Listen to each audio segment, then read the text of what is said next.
Well, in an interview with the BBC, Michelle Mone, who has a seat in the House of Lords and is therefore a ... lawmaker, told the BBC she wants to clear her name and that the public has got it all wrong. She claims she and her businessman husband simply answered the government's clarion call to arms to produce PPE in the midst of the COVID crisis. She speed-dialed the Cabinet Office and her husband's PPE company that he'd just begun, called PPE MedPro, landed a deal worth over £200 million. Mone failed to declare an interest to the House of Lords. It wasn't her fault, she says. No one told her what the rules were, and it didn't cross her mind to ask. The company helped supply gowns and masks. The masks were used, but the gowns were bought and then later rejected because they weren't up to scratch. Not their fault, said Michelle Mone and her husband. The government accepted them. There were no complaints at the time, and they only made £60 million in profit while carrying a huge risk. It wasn't profiteering in a crisis, the couple said. It was darn good value for money. They've been misrepresented. And anyway, everyone else was doing it, apparently. But here is the thing, dear listener. The National Crime Agency and the Department of Health have both launched investigations into PPE MedPro, Mone and her husband. Since the allegations surfaced, Mone has disappeared off our shores in the UK via her super yacht into a self-imposed exile. I watched that interview this morning with, and this is putting it politely, increasing levels of consternation.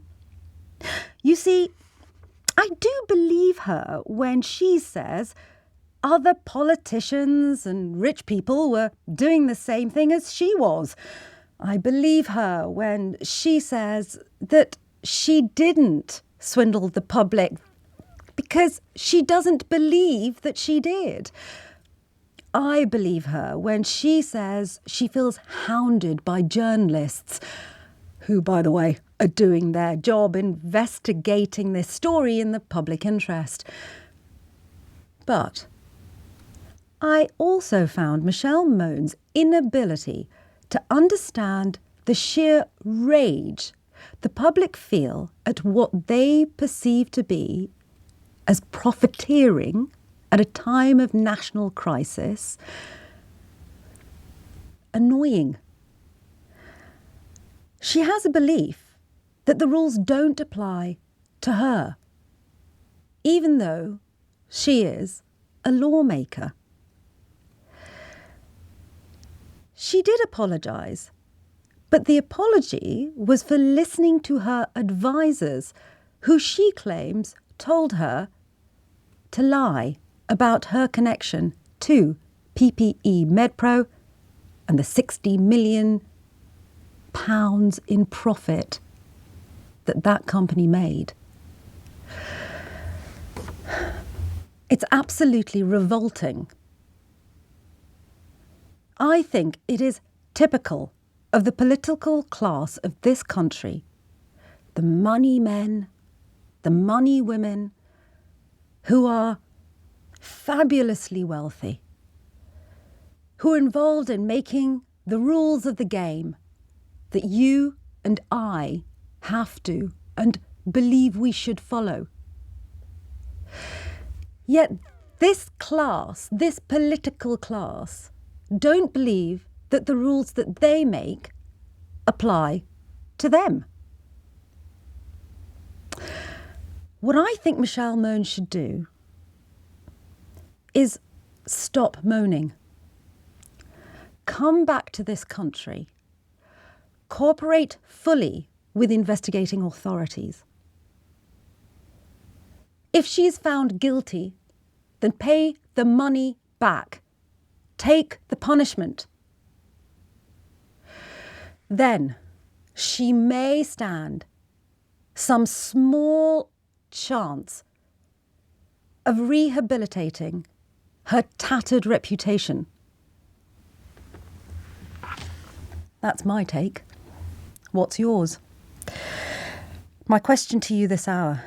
Baroness and lawmaker Michelle Mone says she's sorry for lying about her connection to a PPE scandal, but maintains she's done nothing wrong. Do you think that she is just an example of the political classes of this country that think the rules just don't apply to them? Or do you think she's being made a scapegoat? The lines are open now. 0345 6060 973. To start the conversation, I'm very pleased to say that I'm joined by Sam Bright, investigative journalist who first broke the story about PPE MedPro and Mone's connection before other reporters pieced together other elements of that story. Sam, when you watched that interview this morning, let's kick off with her apology for lying. What did you make of it?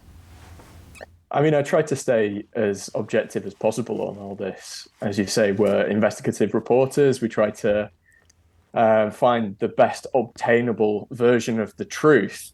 But it made my blood boil, to be honest with you. Myself and other journalists have for years faced this prospect of legal action on the basis of seeking the facts that have now been proven to be true. It has been admitted that Michelle Mone and her husband have a direct financial connection to this company. In fact, it seems that her husband is the beneficial owner of the company, that the company has earned £65 million in profits from its £200 million in PPE deals, it's obscene. That's a 30% profit margin during a public health emergency. And during that time, during the pandemic, when journalists were asking very fair questions about these contracts, like I say, we faced the prospect of very expensive legal challenges from PPE MedPro. And I think this sort of blasé response from Michelle Mone, sort of the shrugging of the shoulders and saying, "Oh, I'm sorry, yeah, that was the only thing that we got wrong." Well, it was a pretty fundamental thing that she got wrong, and I would say is probably the core reason why she has faced the wrath of the press in subsequent times. So she can only blame herself, I think, for the treatment that she's faced in recent history. I'd like to talk to you about the legal action that you were threatened with as a result of doing your job, which is investigating a story in the public interest. What did her lawyers do, not just to you, but to other journalists?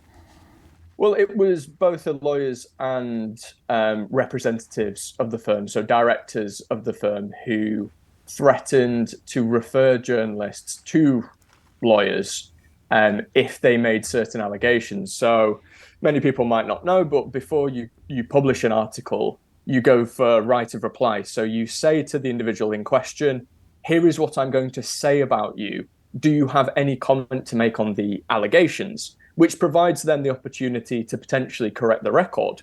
And at that stage, that was when the threats came. And, it was stated that if certain allegations were made, in particular stating Michelle Mone and Douglas Barrowman's association with PPE MedPro, then, that would be defamatory and that legal action would potentially be taken. In my case, it never got to the stage where, a formal letter was issued by lawyers. But I know not that long ago, I think it was 3 or 4 months ago, the New European got a letter from Michelle Mone's lawyers. So we're not talking about the distant past here. We're talking about, in these past few months, surely when Michelle Mone was considering doing this interview and, trying to clear her name, she was actively, or her representatives were actively saying to journalists, don't publish these certain things. And obviously there are certain, situations in which, legal action is justifiable. But as I said earlier, the fundamentals of the case reported by journalists have been proven to be true. And that's the underlying most shocking thing about this. And the reason journalists find this kind of threat or potential action frustrating is because it has a chilling effect on what investigative journalists are doing. When you are threatened as a journalist by people who are essentially trying to cover up the truth, that threat of legal action is designed to make a journalist close down because they know they probably can't afford to fight the action. I want to just move on a bit to where this interview was done. She didn't come back to the UK. It seems that the BBC journalist in question, Laura Koonsberg, flew out to Spain. What's the significance of that? Well, I think there's plenty of significance to that. I mean, this is a PR, this is a PR operation, fundamentally. Michelle Mone is trying to say, look, I'm being scapegoated. My conscience is clear, and you, the taxpayer, should be on my side.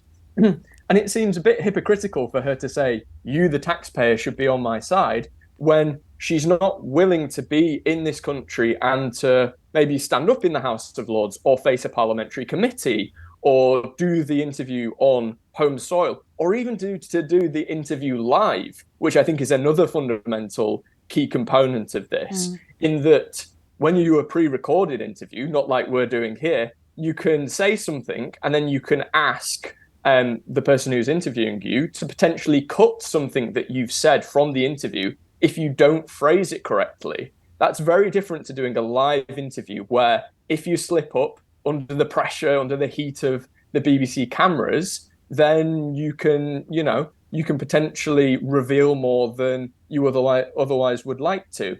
I think all of this, doing it from Spain, the pre-recorded nature of it, the fact that she brought out a documentary last weekend, paid for by PPE MedPro. Was it a documentary? Do we think that's slightly overselling it? Was it possibly her version of events in which some of the people that were interviewed were duped into doing the interview? I spoke to one of them last night over text. He was saying to me, I had no idea that when I was being interviewed, it was essentially for an online hagiography of Michelle Mone. He had been led to believe that it was just an independent documentary that would be held to high editorial standards and would not be biased. Sam? Exactly. And this all signals a very carefully curated PR operation, which is, trying to alter the truth. I would say it's not presenting yourself in a full, independent, accountable manner to the British public. My question to the audience today is she just an example of wealthy political classes who wield a lot of influence, who help make up laws and rules, but feel that they're exempt from those laws and rules? Or is she a scapegoat for a wider scandal that people are absolutely furious about, that we see our Prime Minister, both now Prime Minister, Rishi Sunak and Boris Johnson giving evidence, the COVID inquiry, for example, not being able to remember things, not being able to quite piece stories together, even though they were at the heart of them.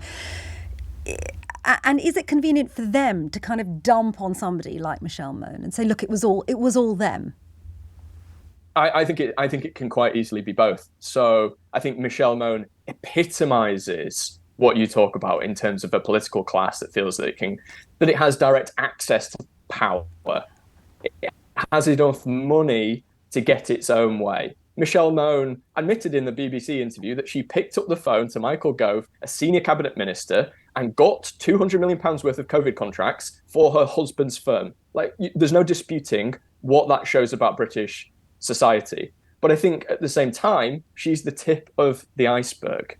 We know that more than £3 billion worth of COVID contracts was awarded to Conservative donors and Conservative associates. There's plenty more in the tank where these stories are concerned. And yes, to some extent, the spotlight has been focused very heavily on Michelle Mone.